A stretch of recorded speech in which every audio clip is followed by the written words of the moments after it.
Welcome to this podcast of the Florida Historical Quarterly. My name is Connie Lester, and I'm the editor of the Florida Historical Quarterly. Today's podcast features an interview with Dr. Gilbert C, who is a professor emeritus at Fort Lewis College in Durango, Colorado.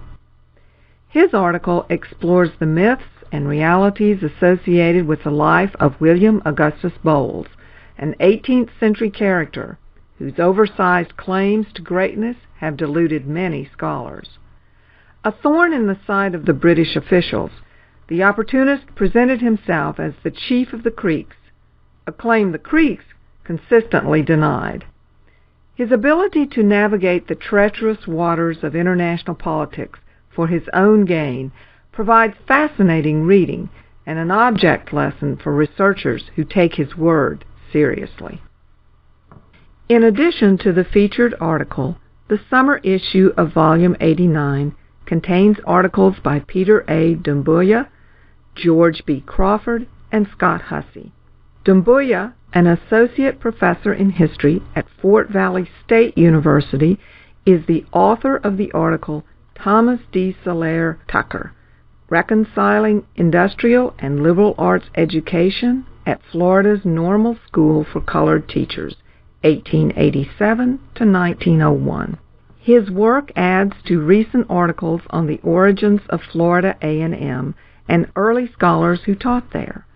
Tucker's life history has been largely ignored, even though his role in the early years of the institution was critical. Born in Africa, he experienced firsthand the social transformation encouraged by the American Missionary Association to provide education for Africans and African Americans. George B. Crawford, an adjunct assistant professor at the University of Florida, uses the 1957 murder trial of Gwendolyn Hoyt to explore the social and legal boundaries for women on the eve of the second wave of feminism. Hoyt's guilt was never an issue, but her state of mind, and more importantly, the composition of the jury pool, were critical issues in this case that was finally decided in the U.S. Supreme Court. Scott Hussey, a recent M.A. graduate from the University of South Florida, places the 1935 creation of the Florida Citrus Commission and the Florida Department of Citrus within the context of Depression and New Deal era politics. Long averse to cooperative organization, Florida citrus growers bowed to the reality of the economic constraints of the day and the opportunities new legislation afforded to establish long-lasting agricultural organizations. The summer issue also contains 10 book reviews and 3 book notes, as well as information on the Florida Historical Society events, updates on the Florida Historical Quarterly cyberspace presence, information on lectures, and calls for papers. Today's podcast was conducted by Dr. Daniel Murphy, an associate professor of history at the University of Texas at Tyler. Dr. Murphy is the author of Constructing Floridians, Natives and Europeans in the Colonial Floridas, 1513 to 1783. This year, he is serving as interim assistant editor for the Florida Historical Quarterly. Hi, this is Dan Murphy. Recently, I spoke with historian Gilbert C about his research on William Augustus Bowles and his past scholarship on the Spanish colonial borderlands. During the recording of this interview, we had technical difficulties that resulted in some unexpected digital glitches. Though these glitches do not disrupt the conversation, we apologize in advance for any inconvenience. Now, let's listen to my interview with Professor C. Dr. C, could you give us a brief summary of your career? Well, I taught at Fort Lewis College in Durango, Colorado for many years, and I retired from there some years ago. And in retirement, I've continued to work in the field I started nearly half a century ago. That is Spanish Louisiana, extending to include West Florida. In the summer 2010 issue of the Florida Historical Quarterly, you published an article titled William Augustus Bowles on the Gulf Coast, 1787 to 1803. Could you tell us what drew your interest to William Augustus Bowles? Well, actually, I didn't begin with an interest in Bowles. My interest really was the Spaniards and the capture of Fort San Marcos de Apalache by Bowles, and a description that a historian of many years ago, A.P. Whitaker, had. Whitaker said that Portel, the captain in charge, was cashiered for surrendering. Later on, I came across a book that said that he was still in the Army several years later. I was wondering which of the two was right, and so I started doing research through the Spanish documentation and saw that Portel had indeed was still in the Army as far as 1809, the year he died. At that time, it was a story that never had been told on how the Spaniards in West Florida dealt with Bowles, who from 1787 to 1803, that he gave them a lot of trouble. This is what drew my attention. It wasn't primarily focused on Bowles, but more on the Spaniards and having to deal with this adventurer who called himself the Director General of the Creeks, which he wasn't. But unfortunately, this is the idea that has been widely accepted, that Bowles was the Director of the Creeks, but it's not true at all. Whereas in the article, at least in the second part of it, it's looking at how Bowles twisted history, how he used people, how he attempted to gain a foothold, if not create a nation of which he would be in charge of on the Gulf Coast. Bowles was certainly a fascinating character. What do you attribute his ability to have so much influence in the region? Do you think it was his personality or the material situation? Can you target to any single or a couple of things that allowed him to have this influence? Bowles came along at an opportune moment. Spain in the late 18th century was a declining empire.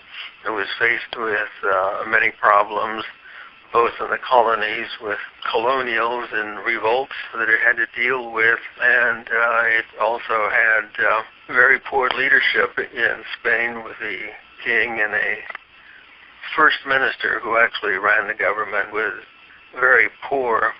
And Spain had few resources, a small army, not much money, and so the Spaniards were unable to crack down on Bowles as they would have liked. They also had a problem with the Indians. The Spaniards didn't want to offend the Indians, and they kept insisting that the fight against Bowles was only against Bowles, not against the Indians. Then there was the British merchants who had recently been expelled from East Florida. This is most of Florida today. And they relocated in the Bahamas, and a few of them were still interested in trading with the southeastern Indians. And they brought in goods surreptitiously to continue that trade. And in 1787, Bowles, who had already spent time in the southeast and was acquainted with a couple of the languages of the Indians there, became a junior partner who would promote these British merchants in the southeast. And this was what he was attempting to do, to replace William Panton, who had a monopoly with the Spaniards to supply the Indians. Bowles decided that he wanted to make himself a ruler over these Indians to the creation of the state that he called Muskogee. So these were some of the factors that allowed Bowles to operate, not without opposition, because the Spaniards managed to put in some galleys and gunboats to stop the British ships that came in. They had to be small ships because at that time the Gulf Coast in places was very shallow. Large boats couldn't come in, so they needed small ones. And the Spanish galleys that were used on the Mississippi River for many, many years were the boats that the Spaniards successfully fought the intruders. But because the Gulf Coast is so large that they had only a few boats and a lot of coast to protect. Overall, do you believe scholars in the past have overstated Bowles' significance to the region's history or understated it? Well, the first author that I know who wrote on Bowles was A.P. Whitaker. I mentioned he published a book in 1934 called The Mississippi Question, and I believe he was the first one to presume to use Spanish documentation to draw a sketch of Bowles over about 6 or 7 pages. Well, what he did more was denigrate the Spaniards than promote Bowles. I bet he would put it this way, that Bowles was able to overcome the Spaniards and to capture Fort St. Marcos. This is because of the Spaniard being so incompetent. And it wasn't a matter of incompetency.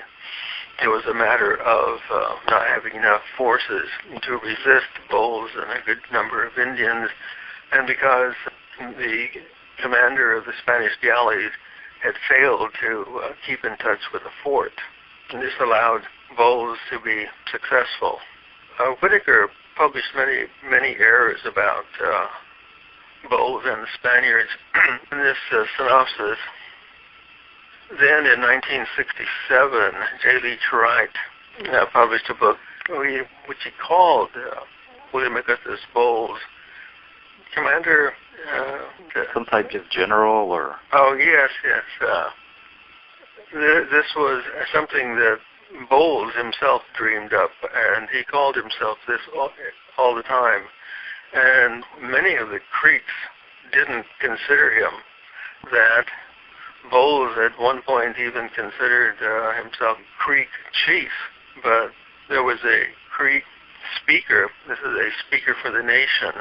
This was a title that the Creeks used, who denounced Bowles in vivid terminology, in saying that the Creeks had never had a white man for a chief or as head of the Creek Confederacy.